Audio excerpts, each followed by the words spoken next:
सावन के महीने में प्रदोष का जो दिन आए, 2 प्रदोष श्रावण के महीने के 2 प्रदोष पड़ेंगे। किसी भी प्रदोष पर एक पीपल के पत्ते पर कनेर का पुष्प अपने घर के अंदर रख लीजिए प्रदोष के एक दिन पहले, और प्रदोष वाले दिन उसको बहते हुए पानी में डाल दीजिए।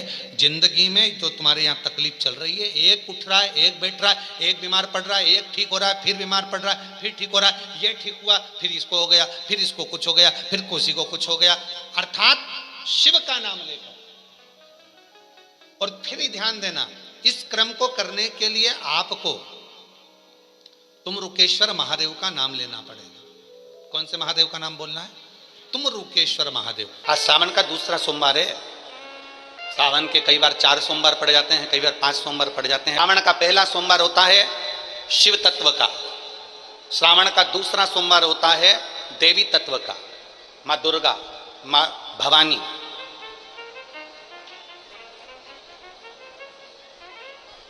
आप लोगों ने शिव पंचायत, शिव महापुराण की कथा पहले बातचीत आप लोगों ने सुनी होगी। उसमें शिव पंचायत का वर्णन करा था। 5 देव, शंकर भगवान स्वयं पंचदेव में प्रथमता प्राप्त कर कर बैठते, माँ दुर्गा।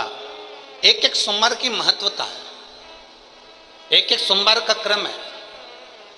कई माताएं उस क्रम को धारण भी करती हैं, ऐसा नहीं कि कई माताएं नहीं करती हैं, सबका अपना अपना नियम होता है।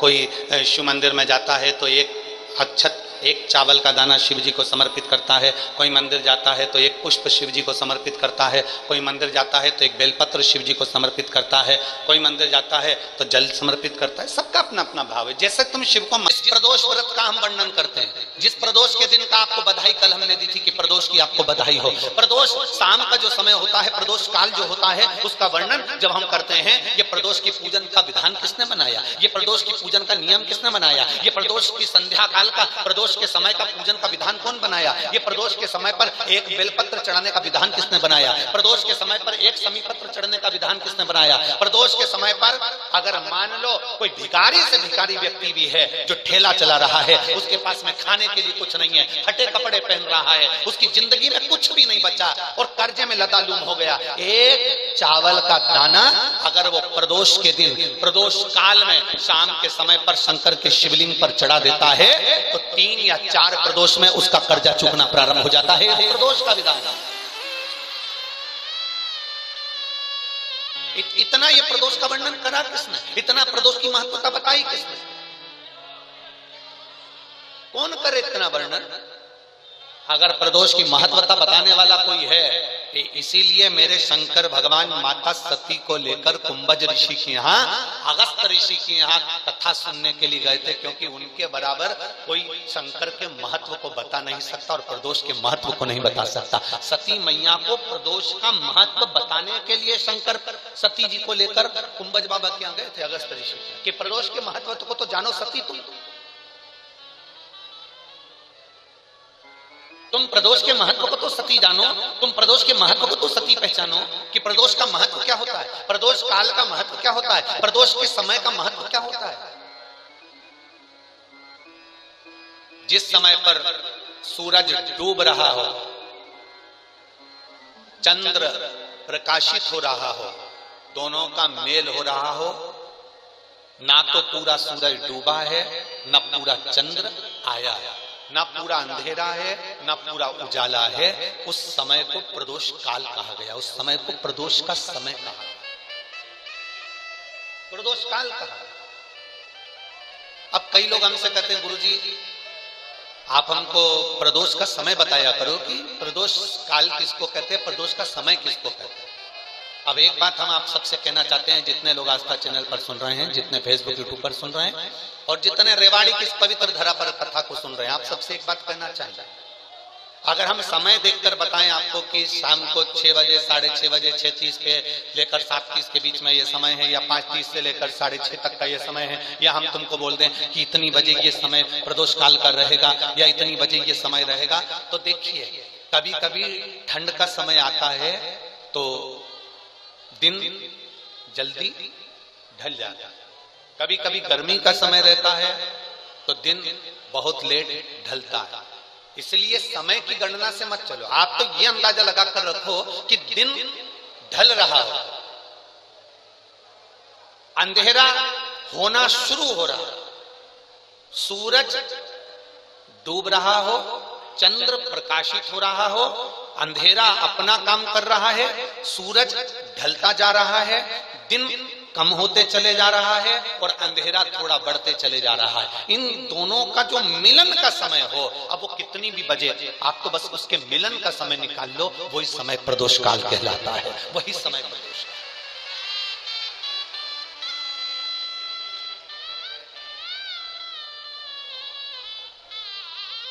अब प्रदोष काल की पूजन का विधान किसने बनाया? कोई आपसे पूछे तो क्या बताओगे? जम के बोलो जल्दी से, कौन ने बताया था? अगस्त ऋषि।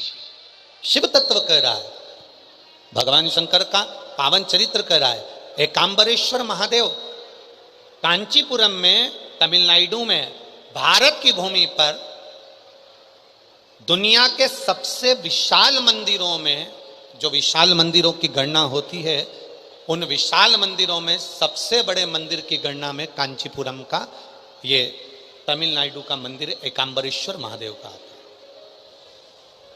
है। एकांबरेश्वर, जहां पर पाषाण का शिवलिंग नहीं है, जहां पत्थर का शिवलिंग नहीं है, जहां सोना और चांदी का शिवलिंग नहीं है, जहां हीरे पन्ने का शिवलिंग नहीं है, जहां पर मिट्टी का पार्थिव शिवलिंग की पूजन होती है। अब जरा विचार करिएगा, गुरुजी क्या बात कर रहे हो? ये पार्थिव शिवलिंग, मिट्टी का शिवलिंग, जहां एकांबरेश्वर महादेव के मंदिर में पूजा जाता है, वहां क्या वो शिवलिंग मिट्टी का फटा नहीं होगा? क्या उसमें दरार नहीं पड़ी होगी? क्या वो मिट्टी का शिवलिंग बेकार नहीं हुआ होगा? हम जब पार्थिव शिवलिंग का निर्माण करते हैं, तब उस समय उसमें हम बहुत से पदार्थ डाल देते हैं। आप कुछ डालें ना डालें, दो चीजें मिट्टी के अंदर अवश्य डालें, एक मक्खन या दूध या गाय का, जम के बोलो, घी, और दूसरा भस्म। ये दो चीजें क्यों डालना चाहिए? कि शिवलिंग अच्छा बनेगा, शिवलिंग पक्का रहेगा, दरार नहीं पड़ेगी, उसके लिए डालना चाहिए क्या? ना ना ना, पार्थिव शिवलिंग का निर्माण करने वाले दो चीजों का स्मरण अवश्य रखें। पहला, मिट्टी के अंदर जब हम मक्खन, दूध या गाय का घी डालकर शिवलिंग का निर्माण करते हैं, जिसके घर में वंश नहीं बढ़ता, 20 साल, 25 साल, 15 साल, 12 साल हो गए हों, और जिसके घर में बच्चा ना हुआ हो, हम उनसे भी निवेदन करेंगे कि प्रत्येक प्रदोष, प्रत्येक शिवरात्रि, हर महीने प्रदोष आती है, हर महीने शिवरात्रि आती है, प्रत्येक शिवरात्रि, प्रत्येक प्रदोष को आप मिट्टी के अंदर मक्खन या गाय का दूध या गाय का घी, देसी गाय का मिलाकर शिवलिंग बनाकर उसकी पूजन करना प्रारंभ करें। 1 साल पूरा नहीं होगा, भले 20 साल हो गए होंगे, पर आपका गर्भ जरूर फेरेगा, ये निश्चित। भले 20 साल हो गए, 22 साल हो गए, 25 साल हो गए, डॉक्टर ने मना कर दिया नहीं होगा, फिर भी आप बाबा पर भरोसा, बोल बम का नारा है, बाबा है। आप विश्वास के साथ शिव की आराधना करिए। गाय, देसी गौ माता का दूध, मक्खन, घी, ये हमारे मिट्टी के अंदर मिलाकर जब हम शिवलिंग का निर्माण करते हैं तो हमारा वंश बढ़ता। दूसरा, भस्म। दूसरी चीज क्या है? जम के बोलो जरा, पीछे वाले भी, और जितने आसपास के जितने 5 पंडालों में जो बैठे हैं, जो अलग से पंडाल लगाए गए हैं, उनमें भी जो भरे बैठे हैं, इधर के पंडालों में पीछे वाले, और जितने लोग रोड पर बैठे हैं, जितनी दुकानों के अंदर बैठे हैं, वो भी जरा सावधानी से सुनना। ये पार्थेश्वर शिवलिंग कथा आपको बाद में नहीं मिल पाएगी, बड़े ध्यान से सुनना। ये अपनी जिंदगी बनाने के लिए माँ पीताम्बरा ने अपने धाम में करवाई है, अपने जीवन को कृतार्थ करने। कार्यकर्ता कितनी भी बात करें, पड़ोसी कितना भी बोलता रहे, उसका कोई जवाब मत दो। आप कथा सुनने आए हो, बड़ी मेहनत से धूप में चलकर आए हो, 500 रुपए खर्च कर कर यहाँ पहुंचे हो, दिल से सुनना तो बाबा दिल से तुम्हारी झोली भर कर भेजेगा। समय बर्बाद मत करना बिल्कुल भी, और जिसको समय बर्बाद करना है वो चुपचाप से उठकर यहाँ से पंडाल से बाहर जाकर अपनी गाड़ी उठाकर जा सकता। बड़ी मुश्किल से कथा मिलती है, और दतिया वालों के तो भाग्य में आदरणीय गृह मंत्री जी ने करा ली, तो बाबा की कृपा से ये इतना बड़ा कुंभ भरा गया, यही बाबा की कृपा।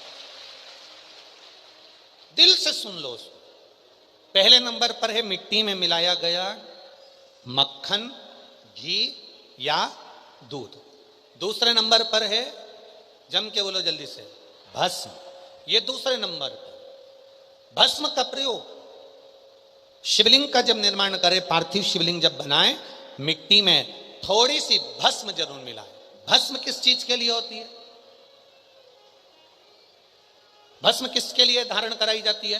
तो महाराज शिव महापुराण की कथा कहती है, जब शरीर में कोई बड़ी बीमारी आने वाली होती है, आप एक साधारण सा प्रयोग कर देखिएगा अपने जीवन में। एक साधारण सा प्रयोग, जब आपको लगे कि डॉक्टर ने बोला है कि कोई बड़ी बीमारी का चांस बन रहा है, कोई बड़ी बीमारी होने वाली है, आप थोड़े दिन तक देवाधिदेव महादेव का ये शिवलिंग, ये जलाधारी, ये जहां से जल बहता है, गणेश जी का स्थान, कार्तिकेय जी का स्थान, बीच में एक मोटी सी लाइन अशोक सुंदरी, शिवलिंग जो शिवलिंग रखा है, जो जलाधारी है वो मां पार्वती जी का हस्तकमल, ऊपर से एक एक बूंद जो पानी गिर रहा है, जिस कमंडल में से, जिस जलाधारी में से जल गिर रहा है, वहां शंकर भगवान की 5 बेटियां, जया, विषहरा, शामली बारी, दौतली और देव, ये भगवान शिव की 5 बेटी। जब आपको लग रहा है कि मेरी जांच होने जा रही है, जब आपको लग रहा है कि मुझे डॉक्टर को दिखाने जा रहे हैं, मुझे लग रहा है कि कोई बड़ी बीमारी ना निकल जाए, अल्ट्रासाउंड करा रहे हैं, एक्सरे करा रहे हैं, उससे पहले घर में अगर थोड़ी सी भस्म रखी है, उस भस्म को जब आप जल चढ़ाने के लिए शिव जी के मंदिर में जाओ, हॉस्पिटल में दिखाने के लिए जांच कराने जाओ, उससे पहले एक काम जरूर करना, शंकर भगवान का जहां शिवलिंग रखा है, उस शिवलिंग के पास में भस्म का लेपन कर कर देवाधिदेव महादेव पर 1 लोटा जल समर्पित कर कर उसी भस्म को अपने कलेजे पर, अपने हृदय पर लगाकर देवाधिदेव महादेव का पंचाक्षर मंत्र नमः शिवाय, षडाक्षर मंत्र ओम नमः शिवाय या श्री शिवाय नमस्तुभ्यम बोलकर फिर आप जांच के लिए चले जाओ। कोई बड़ी बीमारी तुम्हारी जिंदगी में निकल ही नहीं सकती। भस्म भस्म हो, भस्म का काम क्या? हमारे रोग को, हमारी बीमारी को, हमारे आने वाले जो रोग हैं, जो बीमारी है, जो तकलीफ है, उसको समाप्त करती है भस्म का प्रयोग।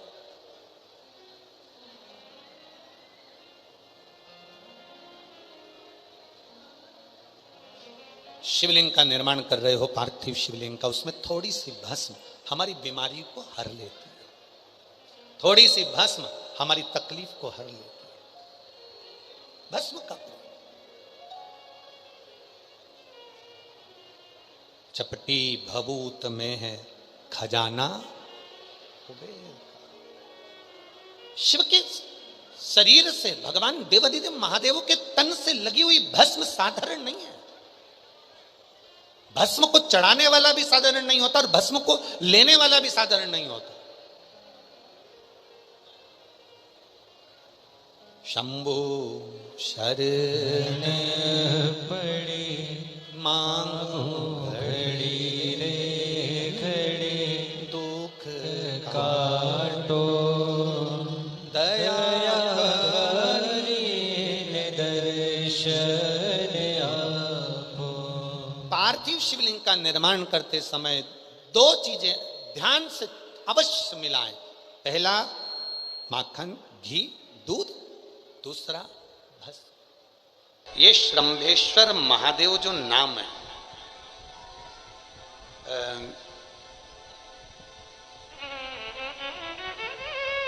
भगवान शंकर ने सारे 33 कोटि देवताओं को अपने अंदर समाहित कर कर ये रूप रखा था श्रंभ पक्षी। 33 कोटि। मान लो आपके ग्रह अनुकूल नहीं चल रहे हो, कोई कह दे कि मंगल बेकार है, कोई कहे शनि बेकार है, कोई कहे रवि बेकार है, कोई कहे बुध बेकार है, कोई के गुरु बेकार है, कोई के शनि बेकार, कोई के ये बेकार, कोई के तुम्हारा ग्रह बेकार चल रहा है, तुम्हारी किस्मत बेकार चल रही है, तुम्हारा भाग्य बेकार चल रहा है। तो पहले तो जो तुमसे कह दे कि तेरा भाग्य बेकार चल रहा है, उसके चरण छू के उसको प्रणाम करके वापिस से जाओ। क्यों?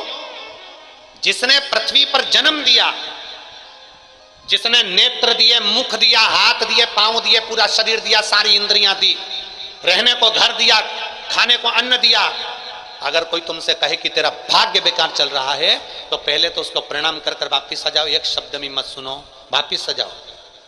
क्योंकि दुनिया में आप सबसे ज्यादा भाग्यशाली हो जो भगवान ने आपको पृथ्वी पर पैदा करा। कुत्ता बना के पैदा नहीं करा, जानवर बनाकर पैदा नहीं करा, झिंगुर और कीट पतंगा बनाकर पैदा नहीं करा, सड़ते हुए कुत्ते के शरीर में इल्ली पड़ जाती है वो बनाकर पैदा नहीं करा, कीड़ा चूहा बनाकर पैदा नहीं करा। मेरे भगवान ने तुम्हें मनुष्य बनाकर पैदा करा है। जितने पृथ्वी पर मानव पैदा होते हैं ये अपने आप में भाग्यशाली होते हैं, कोई अभागा पैदा नहीं होता। कोई तुमसे कह दे तेरा भाग्य बेकार चल रहा है, तेरी किस्मत बेकार चल रही है, उसके पांव पड़ो, वहां से निकल लो, अपनी पत्रिका लपेटो और वापिस सजाओ जन्म पत्रिका लेकर। भाग्य तुम्हारा बेकार नहीं है, तुम्हारी किस्मत बेकार नहीं है। भाग्य उसका बेकार है जो तुमको कह रहा है कि तुम भाग्यशाली नहीं हो, तुम किस्मत वाले नहीं। भाग्य उसका बेकार है जो पृथ्वी पर जन्म ले लेता है, शंकर जी के मंदिर में 1 लोटा जल चढ़ाना चालू कर देता है, शंकर के मंदिर में झाड़ू पोछा करना प्रारंभ कर देता है, वो कभी भी अभागा नहीं होता, वो भाग्यशाली ही होता है। वो अभागा नहीं है, वो भाग्यशाली है। और जितने पृथ्वी पर मनुष्य जन्म है, चाहे वो छोटे से छोटा बड़े से बड़ा, आपका हाथ पैर शरीर सब भगवान ने दिया है, आपको करोड़पति बनाकर पैदा करा है, फिर भी आप अपने आप को अगर अभागा समझते हो तो आपके ऊपर है। किस्मत वाले हो, करोड़पति बनाकर भेजा है।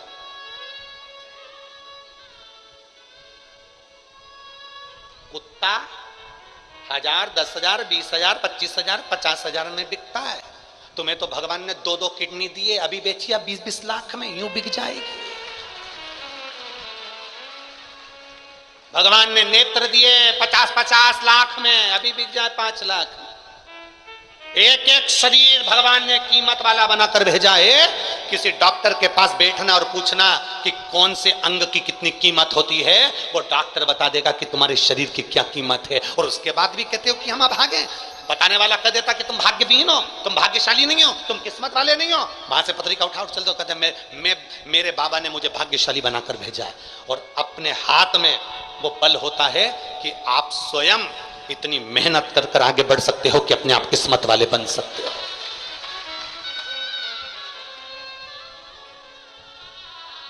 अपने आप। और हम तो बाबा चलते हैं। आप स्वयं भाग्यशाली हैं, आप स्वयं किस्मत वाले हैं। कोई कैसे कहते तुमको कि तुम अभागे हो? ना ना, हमारे बराबर भाग्य नहीं है किसी का। तुम्हारी ग्रह खराब है, तुम्हारे ग्रह खराब है। संभेश्वर महादेव का नाम 7 कनेर के पुष्प, कितने? 7 कनेर मालूम है? ये रोड पर जो जाते हो डिवाइडर में पीला पीला फूल लंबा, जो कि पशु पक्षी कोई नहीं खाता, जहरीला फूल माना जाता है। कनेर के 7 फूल, एक बेलपत्र। जिस समय पर कनेर का फूल बेलपत्र के साथ चढ़ाया जाएगा तो 7 कनेर के पुष्प सीधी बेलपत्र पर आपको रखना। 2-3 प्रदोष कर कर देखना। अगर कोई आपसे कहे कि आपका भाग्य ठीक नहीं चल रहा, आपकी किस्मत ठीक नहीं चल रही, आपके ग्रह ठीक नहीं चल रहा है, आप भाग्यशाली नहीं हो, पहले तुम वहां से उठ जाओ। उसके बाद में देवाधिदेव महादेव के पास 7 कनेर के पुष्प एक बेलपत्र में रखकर नंदीश्वर के पास में बैठकर श्री शिवाय नमस्तुभ्यम बोलकर अशोक सुंदरी वाली जगह पर स्पर्श कराकर भगवान शंकर पर 7 फूल के साथ बेलपत्री की डंडी अशोक सुंदरी की साइड हो, ऐसा स्मरण करते हुए शिव को समर्पित कर दे। वही बेलपत्री 5 बार नमः शिवाय या पंचाक्षर मंत्र, षडाक्षर मंत्र या श्री शिवाय नमस्तुभ्यम बोलकर वही बेलपत्री 3 प्रदोष, 4 प्रदोष, 5 प्रदोष, 2 प्रदोष, जितने प्रदोष आप चढ़ा रहे हैं प्रदोष काल में, वो बेलपत्री लाकर अपने कक्ष में अपने पूजन वाले स्थान पर रखते जाओ। एक बेलपत्री एक प्रदोष पर लाओगे, अगला प्रदोष आएगा, कितना अंतर पड़ता है आपके भाग्य बदलने में, आपको खुद मालूम पड़ जाएगा कि आपकी किस्मत कैसे बदल रही है। मेहनत आपको करना है, परिश्रम आपको करना है, लगन आपको लगाना है, और बेलपत्री और कनेर का पुष्प शिव को चढ़ा। मेरी जीजियों, मेरे जीजाओं, मेरी बेटियों, बेटाओं, मेरी माताओं, मेरे भाई, मेरे बांधव, अपने को भी अगर गलत विचार आते हों, पूजन के समय पर पाठ करते करते गलत जगह पर अपना मन जा रहा हो, तो 5 प्रदोष, एक कटोरी में 1 चम्मच घी, गाय का, देसी गाय का 1 चम्मच घी, 1 चम्मच भी ना हो तो आधी चम्मच घी, आधी चम्मच भी अगर घर में ना हो तो 2 बूंद घी, 2 बूंद भी ना हो तो देसी गाय का 1 बूंद घी अपनी हथेली में मध्य में लगाकर, जो शंकर भगवान का, भगवान शिव जी का जो शिवलिंग होता है, उस शिवलिंग के ऊपर के भाग पर अपनी हथेली को रखकर, और जो अशोक सुंदरी वाली जगह है उस जगह पर अपनी हथेली का घर्षण करना चाहिए। लगभग 5 प्रदोष अगर आपने कर लिया तो निश्चित है आपकी बुद्धि में कभी गलत विचार पूजन करते समय आएगा ही नहीं, और गलत दृष्टि की ओर जाओ।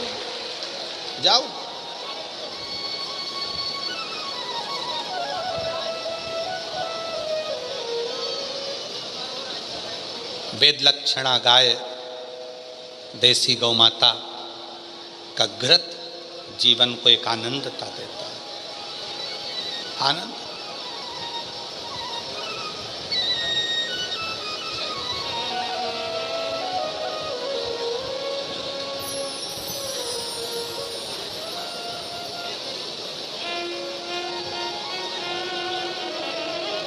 भारत के इतिहास में संसद भवन में बैठकर रात रात भर मंथन कर कर जो वक्फ बोर्ड बिल पर संशोधन किया गया, उसके लिए पूरे प्रशासन को बहुत बहुत साधुता, बहुत साधुता। अब ये सब होने के बाद एक संसद में एक बात और पारित हो जाए कि गौ माता की हत्या बंद हो जाए, इससे बढ़कर कोई, उससे बढ़कर गौ माता का, देसी गाय का घृत, वेद लक्षणा गाय का 1 बूंद घृत हाथ की हथेली पर लगाकर शिवलिंग के ऊपर और अशोक सुंदरी की जगह पर घर्षण करने से जो गलत विचार, गलत सोच, गलत दृष्टि, गलत भाव, ये समाप्त हो जाता है, समाप्त हो।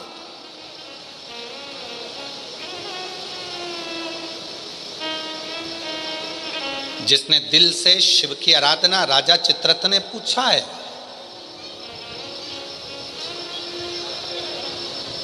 राजा चित्ररथ ने विचार किया कि ये, राजा चित्ररथ कह रहे हैं कि मुझे बताओ कि मेरी मुक्ति कैसे हो, मोक्ष कैसे होगा। मैंने तो गलत सोच लिया, मैंने तो गलत विचार कर लिया, मैंने तो गलत दृष्टि रखी, मेरी बुद्धि में तो ये गलत भाव आ गए, मुक्त कैसे। कल की कथा में कहा था, जीवन में कितना भी दुख आ जाए, कितनी भी तकलीफ आ जाए, कितना भी कष्ट आ जाए, उस ईश्वर को मत भूलो, ईश्वर को, शिव को मत।